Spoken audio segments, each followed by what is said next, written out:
Oscar. Nice to see you. Thanks for coming. So about entrepreneurship, we are really excited that new startup has been found, and you have branches at Silicon Valley also. So can you tell me a little bit how it has been started? So what are the motivation behind it? Yeah. So the company was founded from research at KTH. It wasn't really the main focus of our founder's PhD thesis, but he realized the potential, and since it's quite free here in Sweden to do stuff like that, he branched out and focused more on image segmentation. And it all started off more like a interesting part of the thesis or interesting research that could be possibly useful, but we didn't really think about it as a real business application. But then after visiting a computer vision conference and talking to a lot of other people there, we realized the potential of this technology and how it could help other companies struggling to do annotation work. And after that, with some help from different parts, we realized it could be a company, and the company was founded here. So you've been there almost since the conception. So as you saw the idea, being formed, like how did it feel to be a part of such a critical thought process and just coming up with it? Like how is it to just be in that atmosphere? It's interesting. It's very funny. So it's I think a rewarding experience in that sense. That it's coming from something that's just pure research and just could be like a general interest or a fun sidetrack, and then realizing it could be a business possibility. Yeah, it's quite interesting, and it's not really a straight line to the goal. It's more it's an exploring way. Like you start out and then realize that the business idea might need to be changed a little bit, have to branch out in different directions, and I think that's where we are today. We have tried to investigate some different paths, and now we ended up where we are. So from here, you said that there are different paths. What were you expecting that you'll go this way and reach to this stage where you are currently when you just started this? Not, I don't really think What so. were your No. expectation when you started this? And Well, the first expectation was just to try and create a very quite limited software with the possibility to just speed up one kind of image annotation. Then it branched out into having a service part. We have now about 100 people hired to manual work, and then we realized that that's not really a scalable business, and we branched more out to having it as a pure licensed software to other companies. And then it became more that we needed developers to make it user friendly, and realized people want a lot of other annotations, so we branched out into more fields, and having to involve other parts like usability, team management, analytics, and so on, everything in this tool. So it branched out quite a bit, and now we're moving forward, perhaps having proprietary data, building this whole computer vision pipeline. So the ideas evolved along the way. nice. So talking about some facts and figures. So do you got any investment when you just started, or Got any? investments? Yes. So I think the initial help before the company was founded was just some initial feedback and market research made from KTH Innovation. Then basically when the company was founded, or a bit before the company was founded, we were part of a startup competition in Armenia. So we won that competition, and from that we got both some connections and invested like some prize money. So the prize money wasn't really that huge, but we got connections with some people that really wanted to be the first investors, and they put in a sum of money, and then the company was founded at that moment, basically, when that first investment came. So that was organized by KTH or some other? No, that's just a freestanding startup competition from Armenia. So since the founder are from Armenia, they knew that space quite well, and they had friends that have been part of other startups originating from that region, so they knew the landscape a bit, and thought it just could be a fun experience to be part of this competition. But then we won it and got some realization and traction in that sense. Nice. Currently, I've heard that you have got a good funding from someone. So how much is that, and how are you using it? Well, we got funding from some during different stages, and so both from some investment companies and from accelerator programs that the one we were part of in Berkeley. And this has helped us further development. Without it, we couldn't have hired the people we have, since we have a team now of around 20 full-time employees. So in the beginning, the business is never paying itself, so you need investments to hire people and start the development and everything. So building this core team, we really needed that investment. So that's mainly where that has come.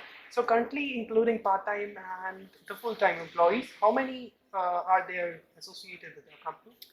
So I think we're around 20 full-time employees in Armenia. Then I am a part-time employee here in Sweden, and then we have around 100 employees doing manual labor, and they are more or less part-time employees as well. Nice, you got a good team. Yes. You got a good space, I think, in Silicon Valley. Can you tell me a bit about that space, how you got that, and what are your future plans starting in US?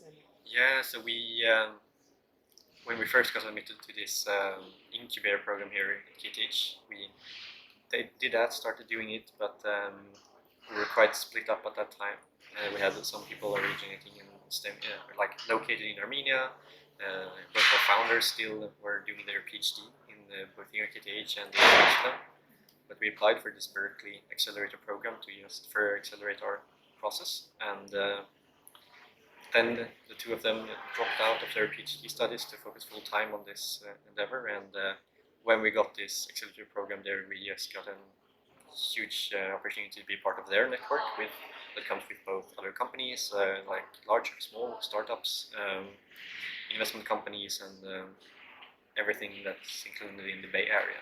So with that, we also got connections to Berkeley's like top AI professors and so on, and that just boosts our connections over there. So they stayed here for around 6 months,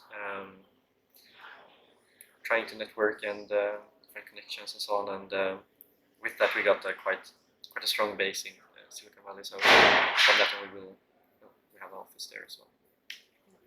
So typically, a work week is how many hours you work for that company? You're working part-time, right? Yes, exactly. So is it manageable? You're doing something else also because you're doing it part-time? Yes, so I'm studying full-time here at KTH. Oh, lovely. And so the founders are putting in more, like a ton of hours all the time. So they are, heavily invested in this. So they are spending a lot of time doing this. And since I'm doing it part-time, it fluctuates quite a bit. So during the summer, I was full-time at the company, and otherwise it can fluctuate from like one work day to a couple of work days per week. So like between perhaps 5 to 15, 20 hours. It all depends a little bit. So it also depends on like, is there some kind of event, a lot of meetings and so on. So for example, we are going to sponsor a conference in South Korea in a month or so. So I will be traveling there, and then we will be there like for a week, full time, just all day, talking to customers and gathering information and so on. So it fluctuates quite a bit. Speaking about that, is there something that you actually gave up to be working with this company? Because of course there is the trade-off between studying and working. But is there anything really big that you gave up? Yeah, like I had a job before starting here. But I was a bit tired of that work and actually quit that job. And then I thought, okay, now I'm gonna actually be free, spend more time on the school, perhaps being able to take some other roles in different parts of the school or something like that. But like 2 months or like a couple of weeks after, I got asked to be part of this company. So those plans didn't really unfold. So instead of having a more relaxed last year, perhaps I just did this instead. And it's always that you have to focus and spend your time doing this instead. So when there are events, you have to focus on those. So it might be that you don't really have time to finish that school assignment, or spend all the summer doing this instead of having like another internship or stuff like that. So, but I find it really rewarding. I also gave up every Wednesday lunch doing PlayStation Innovation batch meetings, but that was always worth it. Of course. So when you started this with other team members, was your idea changed a bit going all this journey and being here? Have you thought that you'll be at this place at this time? Have your goals has been achieved as per the target period, or it has been modified as per the state? So you mean for the company? Yeah, Yeah. for company. I think so a bit. So we started out only thinking of providing services as such a technology originated in just a core technology. We thought that algorithm could be worth something. We patented that, and then we didn't really know what to do with it. Should we sell it to another company, or what should we do with it? But at first, we just thought we could use it as a service. Like our people that we had hired at our company would use this software we built. It was quite crude in that sense. And they would only use it and service companies with projects that we manage. But we realize it's also not a very scalable business in that sense. And projects take time. You need to have a lot of people hired, and things fluctuate. So we shifted the focus on doing the software instead. And all this has not only come from everything from customer interactions we've had.